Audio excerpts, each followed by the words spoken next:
오니즈칼리오의 게임 공작소. 게임 그것이 알고 싶다. 네, 안녕하세요. 오니즈칼리오의 게임 공작소입니다. 오늘은 더 뷰로 기밀 해제된 엑스컴에 나오는 적들에 대해서 알아보기 위해서 촬영하는 것입니다. 첫 번째 적, 제일로 많이 나오고 제일로 성가신 섹트토이. 세토이드입니다. 이것은 에너미 언론에서도 제일 많이 나오고 이번에 엑스컴 2에서도 제일 많이 나오는 적으로서요. 굉장히 성가십니다. 주 무기는 레이저 권총이나 중형 플라즈마 권총입니다. 뭐 후반대에 가면은 그때서부터 플라즈마 권총을 쓰기 시작하는데 그게 데미지가 굉장히 강하고요. 그 전까지는 굉장히 약한 몬스터로 나오기 시작합니다. 그치만 꽤나 많은 양이 나오기 때문에 굉장히 성가시죠. 그 다음에 소개시켜드릴 적은 바로 이 실라코이드입니다. 실라코이드는 처음으로 여기서 등장한 것입니다. 전혀 다른 곳에서 등장하지도 않았었던 액체형 몬스터입니다. 지금까지 등장했었던 작품은 이 작품 하나고요. 엑스컴 2에서는 등장할지 안 등장할지는 아직 리뷰러들이 올린 상황이 없기 때문에 정확히 밝혀드릴 수가 없겠네요. 얘네들은 아군을 붙잡아 행동을 방해하지만 체력이 아주 약해서 일반 소총으로, 그러니까 권총이나 일반 총으로 한두 발이면 그냥 저세상행합니다. 그리고 인간한테 침투하여 인간을 정신지배하는 워낙 까다로운 놈이죠. 그치만 이 녀석이 이 게임에서 중요한 역할을 합니다. 왜냐하면 이 검은색 물체, 이 녀석들이 바로 정신 지배를 한다고 아까 말씀드린 것처럼 몽유병자들을 만들어내는 감염체이기도 합니다. 게임을 지금까지 진행해온 부분까지는 물로도 감염을 시키고 이 실라코이드로도 감염을 시키고 있기 때문에 워낙 중요한 몬스터이기도 하죠. 그리고 세 번째, 이것은 몬스터라고 하기에는 좀 그렇긴 하지만 너무 자주 등장하고 너무 많은 양이 나옵니다. 바로 드라포트. 드라포트는 자주 등장하지만 이것을 무시하고 계속 게임 진행하다 보면 드라포트에서 계속 적들이 소환되기 때문에 워낙 성가십니다. 일정 시간이 지나면 드라포트에서 더 이상 적이 소환되지는 않지만 워낙 그 일정 시간이 긴 경우도 많기 때문에 나오는 순간 빨리빨리 처치하기 위해서 힘을 쓰셔야 될 겁니다. 그리고 세 번째, 아웃사이더. 이 아웃사이더들은 솔직히 종류가 많지만 똑같은 모습의 종족, 그러니까 주자리라는 종족이 있습니다. 이 주자리는 세토이트를 점령을 하고, 세토이트들 목에 보면 무슨 족쇄같이 뭔가를 차고 있죠. 그게 노예라는 취급을 하기 위해서 그렇게 해놓습니다. 그리고 게임상에서도 가끔 가다 보면 이 주자리들이 그러니까 아웃사이더들이 자주 세토이드들 주변으로 모여서 괴롭히는 현상이 많이 일어납니다. 아웃사이더들은 보편적인 보병입니다. 그리고 자주 등장하고요. 세토이트들하고 거의 맞물리게 많이 나옵니다. 하지만 세토이트들을 거의 지휘하는 격의 보병이죠. 그리고 얘네들이 조금 골치 아픈 게 얘네들의 강화판인 사우스 아웃사이더 엘리트들이 있습니다. 아웃사이더 엘리트들은 나중에 가면 설명드리겠고요. 얘네들은 굉장히 많이 나오고 주 무기는 레이저 소총과 레이저 펄스 소총입니다. 레이저 펄스 소총, 그리고 또 하나 플라즈마 캐논도 사용합니다. 워낙 다방면으로 사용하기 때문에 좀 많이 사용되고 있죠. 그리고 이 녀석이 엘리트 아웃사이더입니다. 이 엘리트 아웃사이더들은 또 하나의 저것이 있습니다. 정찰병이라는 지책도 갖고 있습니다. 정찰병들은 짧은 거리는 순간 이동이 가능하고요. 방어 실드를 갖고 있기 때문에 굉장히 짜증나는 녀석들 중 하나죠. 그리고 수리탄을 많이 이용하기 때문에 굉장히 빨리 처리해야 됩니다. 이 녀석이 들고 있는 저 총이 플라즈마 캐논, 그러니까 정확히는 연발 플라즈마 소총 또는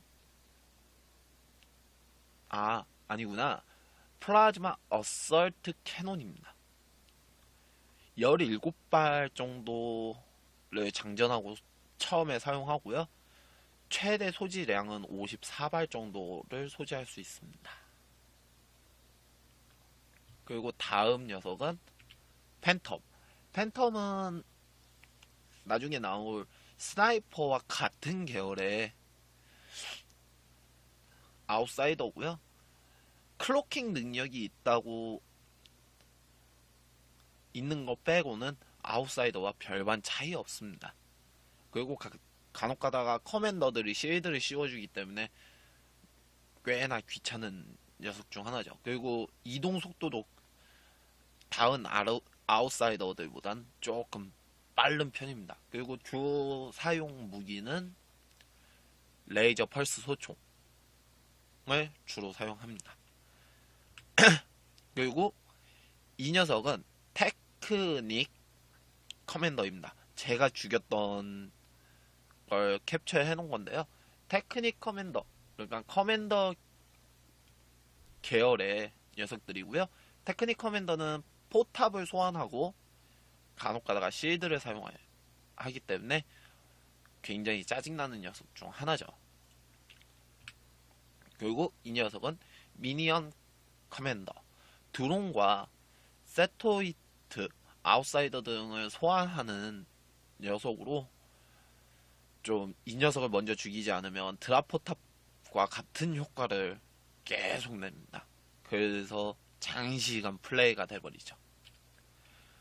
그리고 이 녀석은 사이언 커맨더는 마인드 컨트롤과 순간이동을 사용하는 커맨더인데요.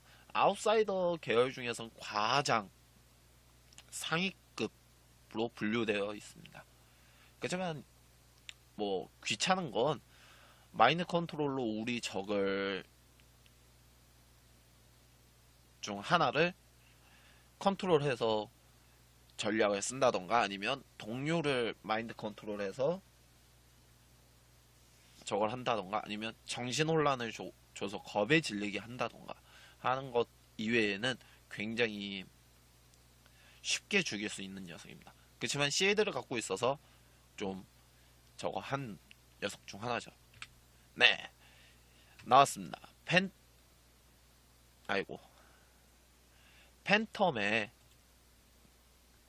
팬텀과 같은 위치라고 말할 수 있는 스나이퍼입니다.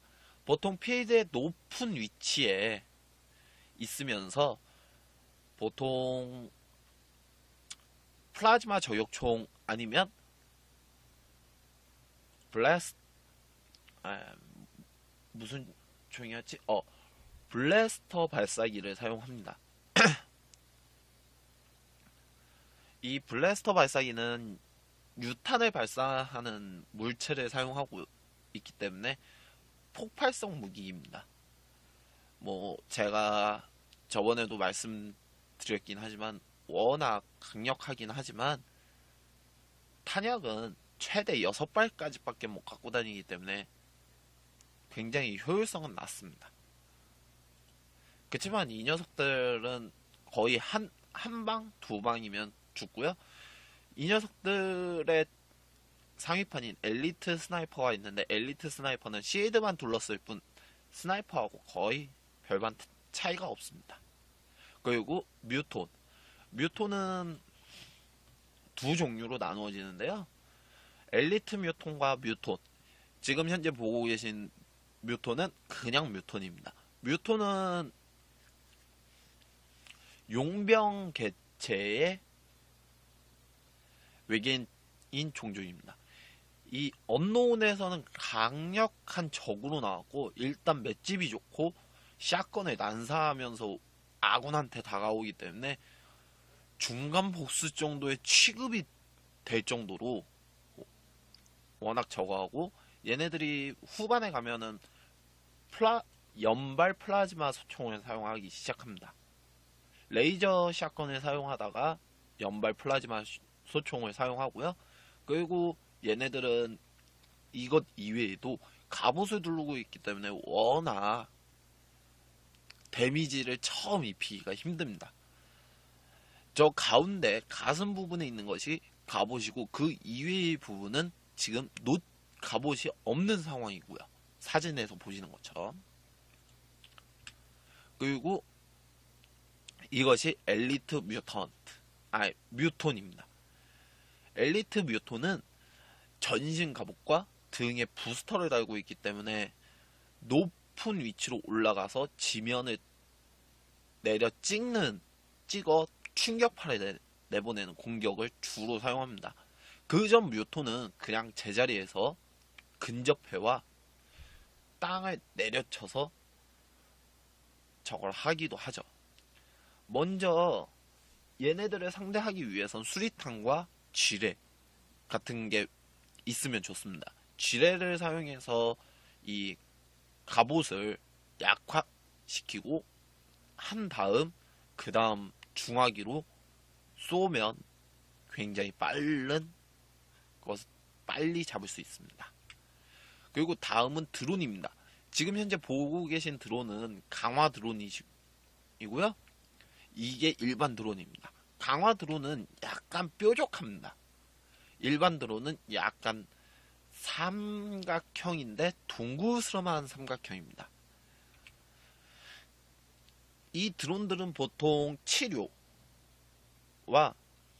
공격을 주로 하고 공중에서 날아다니기 때문에 굉장히 처리하기가 귀찮을 정도입니다.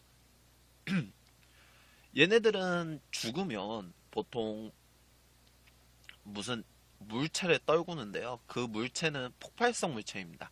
땅에 떨어져서 어느 정도 시간이 경과하면 펑!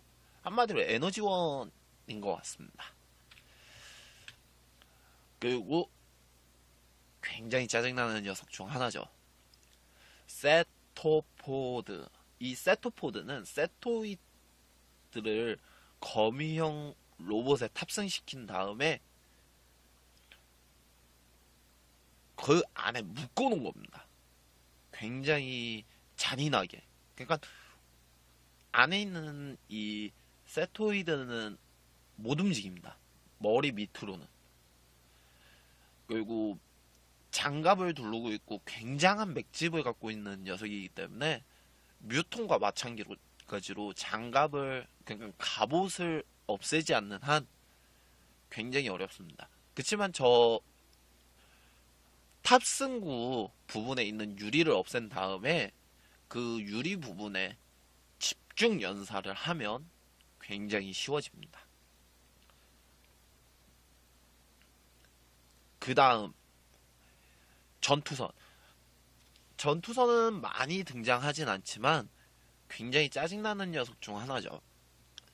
앞에 보이시는 캐논은 폭발성 캐논을 갖고 있고 비행기 날개 부분에 레이저 캐논 2기를 갖고 있으며 적들을 운송하는 역할을 하고 운송 후 전투에 돌입을 합니다. 근데 이 녀석들이 운송할 때는 이벤트 영상 형식으로 나오기 때문에 그 이후에 전투가 시작되고요. 보통 그렇게 많이 등장하는 편은 아닙니다. 보스격으로 한번 등장하고 그 다음 중보스격으로 한 번인가 두 번 정도 더 등장하고요. 필드에 한 세네 번 더 등장합니다. 네, 총기 포탑. 이것은 테크 커맨더가 소환하는 것 중 하나인데요. 굉장히 짜증나는 녀석 중 하나죠. 이게 계속 있고 드론이 있으면 드론은 이걸 먼저 치료하기 시작합니다.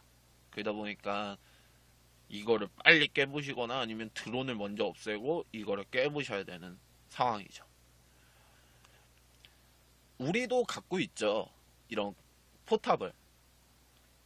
지원 병과에서 레이저 포탑을 설치하고 그 레이저 포탑으로 적을 공격하는 형식이지만 이 둘이 만나면 저희 쪽 레이저 포탑이 먼저 무너집니다. 네, 보스입니다. 엑시스죠. 이 엑시스는 제가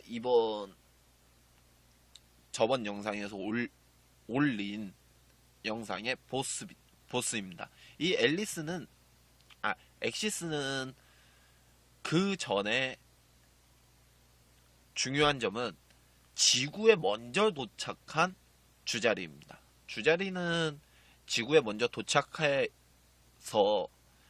연구를 한 것 같습니다. 엑시스는. 그리고 주자리들은 워낙 자존심이 강한 종족으로 표현이 되어 있습니다. 이 게임 상에서. 그 다음 최종 보스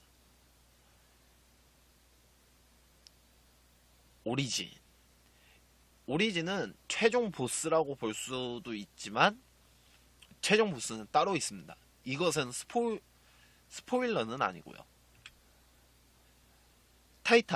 타이탄은 엑시스를 만나기 전쯤에 그러니까 처음 만나는 대형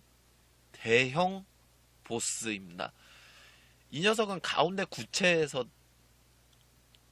내뿜는 레이저로 주변 사물을 없애고 공격 데미지를 주고, 그렇지만 너무 강력하기 때문에 한 번 쏠 때 충전 시간이 걸립니다. 그 충전 시간 동안 공격하고 이 정조준할 때 그때 잘 피한 다음 정 가운데에 있는 빛나는 구슬에다가 정확히 쏘면 되죠. 네, 이 게임의 최종 보스라고 할 수 있는 이더리얼은 이 엑스컴 에너미 언노운을 하신 분들은 어느 정도 알고 계실 텐데, 지금 이 더 뷰로에서 보는 것과 에너미 언노운의 이더리얼 모습이 다르네 라고 말씀하시는 분들도 계실 거예요.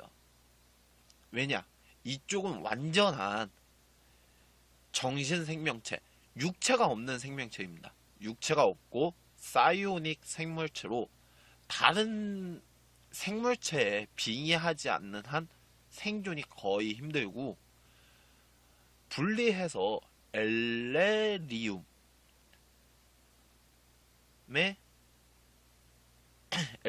탱크에 넣어놓지 않는 한 투명해집니다.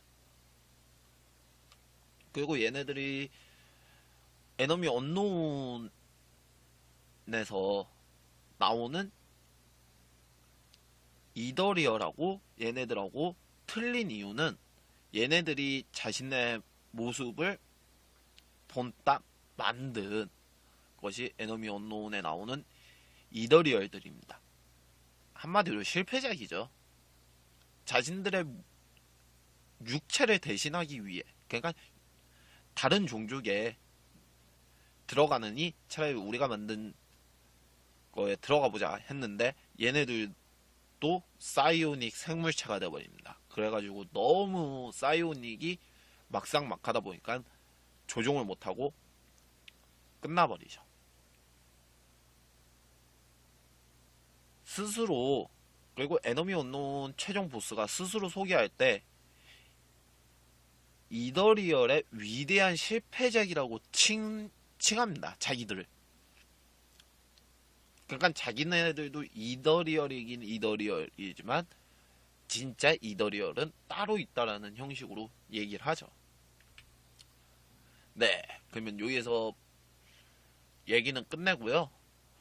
뭐 이 다음 영상도 아마 에너미 언노운 적들을 주로 할 것 같습니다. 에너미 언노운 업데이트 하고 중반부쯤 갔을 때 할 것 같습니다. 그러면 여기서 이만 안녕. 영상 재밌게 보셨다면 구독 한 번만 눌러주십시오. 그러면 정말 감사하겠습니다.